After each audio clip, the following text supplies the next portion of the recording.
ஊடகங்கள்லையும் பேச்சு பொருளாக இருக்கிறது ரஜினி சீமான் சந்திப்பு.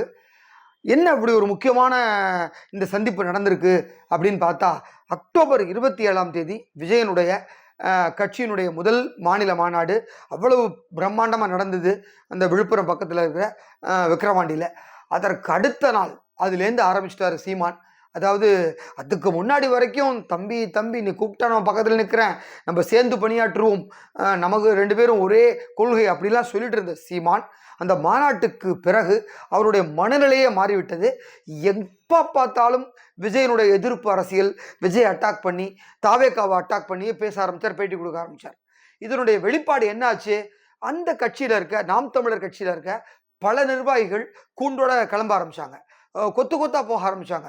மாவட்டம் வட்டம் கிளை கழகம்னு. இது எதனால் அப்படின்னு பார்த்தா, அவங்க உள்ளுக்குள்ளே ஒரு பெரிய ட்ராஜடி ஆரம்பிச்சிருச்சு. என்னன்னா, அந்த கட்சியிலையும் விஜயை பிடிச்சி எவ்வளோ பேர் தொண்டர்களாக இருப்பாங்க. ஸோ ஆனால் அதுக்கப்புறம் அவங்களோட மனநிலை என்னாச்சு, சீமானுடைய கொள்கைக்காக வந்த அந்த இளைஞர்கள் சீமானுடைய அந்த நிறம் மாற்றி பேசக்கூடிய தன்மையை பார்த்தோன்னா பிடிக்காம போயிடுது. 15 வருஷமாக கூட இருக்காங்க. இது வரைக்கும் எந்த விதமான ஒரு வெற்றியும் கிடையாது.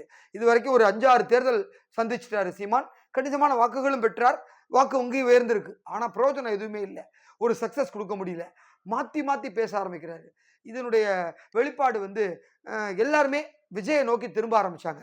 அதுதான் சீமானை ரொம்ப பாதிக்க ஆரம்பிச்சிருச்சு. எங்க நம்ம கிட்ட இருக்க அத்தனை இளைஞர்களும் விஜய் கிட்ட போயிடுச்சா நம்மளுடைய செல்வாக்கு சரிஞ்சிரும், நம்ம இங்கே அரசியல் பண்ண முடியாது, நம்ம இந்த புலி அரசியல் பண்ண முடியாது, தமிழில் அரசியல் பண்ண முடியாது அப்படிங்கிற பயம் உள்ளூர வர ஆரம்பிச்சிருச்சு. ஸோ எதிராளியை கோவப்படுத்தணும்னா எதிரியை தானே சந்திக்கணும், அந்த மாதிரி ஆயிடுச்சு. விஜயை கோவப்படுத்தணும் அப்படின்னா இப்போ ஆக்சுவலாக ரஜினி விஜயும் எந்த விதமான எதிர்ப்பும் கிடையாது. ரசிகர்கள் இந்த படங்கள் வரப்போ மோதிக்கிட்டு இருந்தாங்க. அரசியல் ரீதியாக 2 பேருக்கு எந்த விதமான கருத்து வேறுபாடு இல்லை. இருந்தாலும் ரஜினியை சந்திச்சா அது விஜய் இரிட்டேட் பண்ணும் அப்படிங்கிற ஒரு இன்டென்ஷனோட ரஜினியை சந்திக்கிறதுக்கு கடந்த ஒரு மாதமாகவே ட்ரை பண்ணிட்டு இருக்காரு. ஆக்சுவலாக நவம்பர் 2ஆம் தேதி அப்பாயின்மெண்ட் கேட்டிருந்தாரு. அது கிடைக்கல. ஃபைனலாக அப்பாயின்மெண்ட் கிடைச்சிது. போனார். கிட்டத்தட்ட 1 மணி நேரம் ரஜினியோட பேசியிருக்காரு. இப்போ ரஜினி இப்போ என்ன அப்படின்னா, எல்லாரோடையுமே பேசுகிறார். கூப்பிட்டு வந்தால் ரொம்ப நேரம் பேசுகிறார். எல்லாரோடையும் நிறைய அரசியல் பேசுகிறாரு, சினிமா பேசுகிறாரு, எல்லாத்தையும் கேட்டு தெரிஞ்சுக்கிறார். அந்த மாதிரியான ஒரு பேச்சு தான் இருந்திருக்கு. உடனே வெளியில் வந்த சீமான்ட்ட எல்லா மீடியாக்களும் பத்திரிகையாளர்களும், சார் என்ன சார் திடீர்னு சூப்பர் ஸ்டார் ரஜினியை சந்தித்து பேசுகிறீங்களே, அதில் முக்கியத்துவம் இருக்கா ஏதாவது அப்படின்னு கேட்டதுக்கு, நாங்கள் 2 பேர் சந்தித்ததே முக்கியத்துவமான விஷயம் தான், நாங்கள் 2 பேர் செஞ்சதே ஒரு அரசியல் தான் அப்படிங்கிற மாதிரியான குண்டை தூக்கி போட்டிருக்காரு. இருந்தாலும் எல்லா ஊடகங்கள்லையும் இதுதான் ஒரு பெரிய தலைப்பு செய்தியாக போயிட்டுருக்கு. எல்லா சேனல்லையும் அதான் டிபேட் ஆகிருக்கு.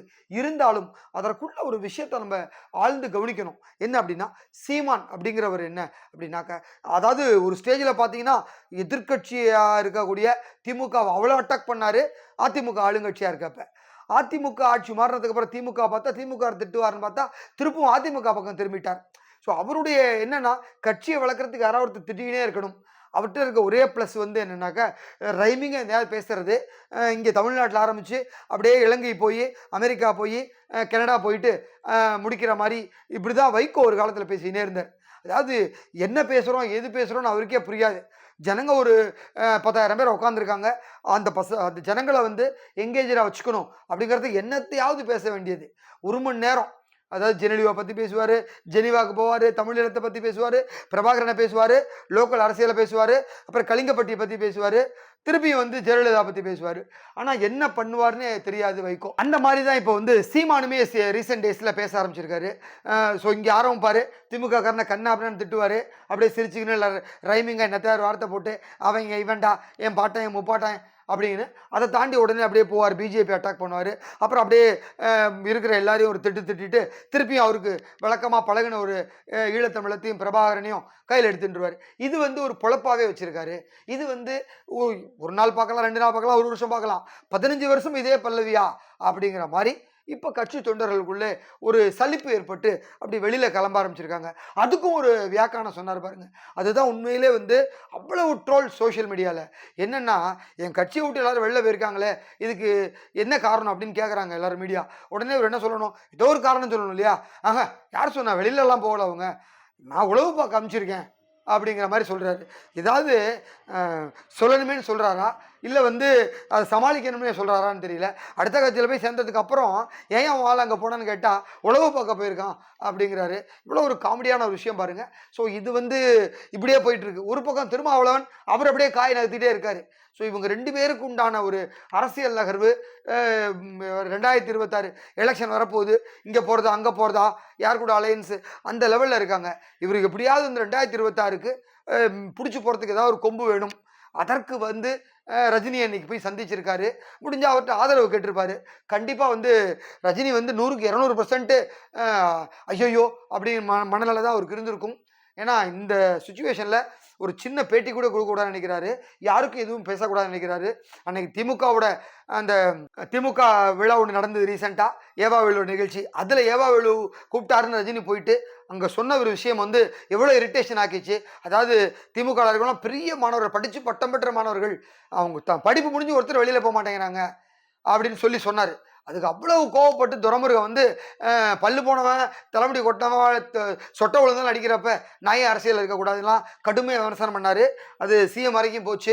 இப்போ 2 பேரையும் கூல் பண்ணி 2 பேரும் வந்து நாங்கள் 2 நண்பர்கள் ரொம்ப தமாசா பேசிக்கிட்டோம் அது மாதிரி சொன்னாங்க. ஸோ அரசியல் வரப்ப அப்படிங்கிறப்ப அவங்களோட இது வேற மாதிரி இருக்கும். ஆனால் இவர் எவ்வளோதான் சீமான் விஜயை திட்டினாலும், மற்ற அரசியல் கட்சியினர் எவ்வளோதான் விஜயை திட்டினாலும் எதுக்குமே பதில் சொல்றதில்லை விஜய். ரொம்ப கிளவராக தன்னுடைய இப்போ என்ன ஒரு எடுத்துக்கிட்ட கொள்கையோ என்ன ஒரு வழியோ அதில் இருக்கிறப்ப அவங்களோட இது வேற மாதிரி இருக்கும். ஆனால் இவர் எவ்வளோதான் சீமான் விஜயை திட்டினாலும், மற்ற அரசியல் கட்சியினர் எவ்வளோதான் விஜயை திட்டினாலும் எதுக்குமே பதில் சொல்றதில்லை விஜய். ரொம்ப கிளவராக தன்னுடைய இப்போ என்ன ஒரு எடுத்துக்கிட்ட கொள்கையோ என்ன ஒரு வழியோ அதில் தெளிவாக போயிட்டு இருக்காரு. யாருக்கும் எதிர்ப்பு அரசியலோ திட்டு அரசியலோ கிடையாது. அவர் அன்னைக்கு மேடையில் என்ன பேசினாரோ அதற்கு ஏற்றார் போல் தான் நடந்துட்டு இருக்காரு. அவருடைய கட்சி நிர்வாகிகள் அது கட்டுப்படுறாங்க. ஒரு விஷயம் சொன்னார், நம்மளை போற்றவர்கள் போற்றட்டும், தூற்றுறவர்கள் தூற்றட்டும், அதை பற்றியெல்லாம் கவலைப்படாதீங்க, நம்மளுடைய இலக்கை நோக்கி பயணித்துக்கிட்டே இருக்கணும் அப்படின்னு சொன்னார். அதை கேட்டார் போல் இன்னைக்கு வந்து அந்த 10லேருந்து 12 லட்சம் தொண்டர்கள் இன்னைக்கு வந்தாங்க. அத்தனை பேரில் ஒருத்தர் கூட ரியாக்ட் பண்ணல. சோசியல் மீடியாவில் திட்டுறதை கூட நிப்பாட்டிட்டாங்க. அவ்வளவு கரெக்டாக போயிட்டு இருக்காங்க. இந்த சுச்சுவேஷனில் வந்து பனையூருக்கு வந்து தன்னுடைய கட்சி அலுவலகத்துக்கு விஜய் வந்திருக்கார். அங்கே என்னன்னா அந்த மாநாட்டுக்கு சுற்றி அத்தனை ஏக்கர் நிலத்தை கொடுத்த விவசாயிகளுக்கு ஒரு கௌரவிச்சு ஒரு விழா எடுக்கிறது நிகழ்ச்சி இன்னைக்கு இருந்தது.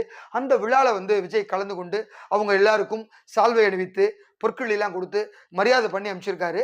உடனே வந்து வாசல் அவ்வளவு தொண்டர்கள் குமிஞ்சிட்டாங்க. எல்லாரும் வந்து தலைவரே தலைவரேன்னு சொல்லி கோஷம் போடுறாங்க.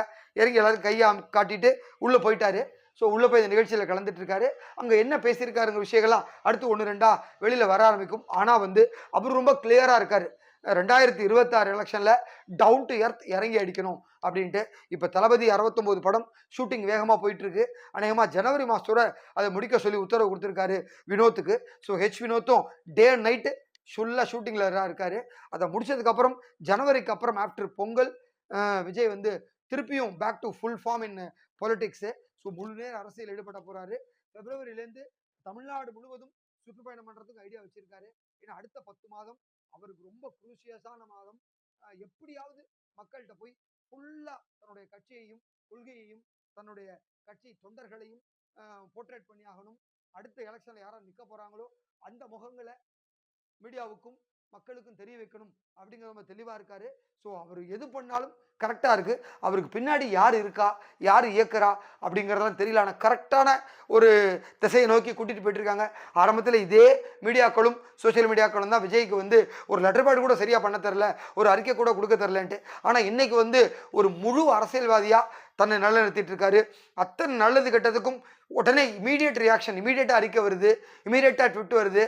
ஒரு பிறந்தநாள் வாழ்த்தாகட்டும், மற்ற தலைவர்களுக்கு ஒரு இரங்கல் செய்தியாகட்டும், இல்லை ஒரு கண்டனமாகட்டும், நல்ல ஒரு தேர்ந்த அரசியல் கட்சியாக தன்னை எடுத்து போயிட்டு இருக்கார் விஜய். நிச்சயமாக 2026 எலெக்ஷனில் தாவேக்காக்கு ஒரு மிகப்பெரிய இடம் இருக்கும் அப்படிங்கிறதுல எந்த மாற்று கருத்தும் இல்லை. ஸோ இந்த ரஜினி சீமான் சந்திப்புக்கும் விஜய்க்கும் எந்த சம்பந்தமும் இல்லை என்றாலும் விஜயை சீண்டுவதற்காகவே சீமான் இப்படி ஒரு வேலை செய்தார் என்பது திட்டவட்டமாக அவங்க கட்சிக்காரர்களும் தெரியுது, மற்றவங்களுக்கும் தெரியுது. இன்னைக்கு சோசியல் மீடியாவில் அப்படி ஒரு ட்ரோல் ஆகிட்டு இருக்கார் சீமான். ஸோ அது எல்லாத்தையும் பார்த்து ரசிங்க. நன்றி.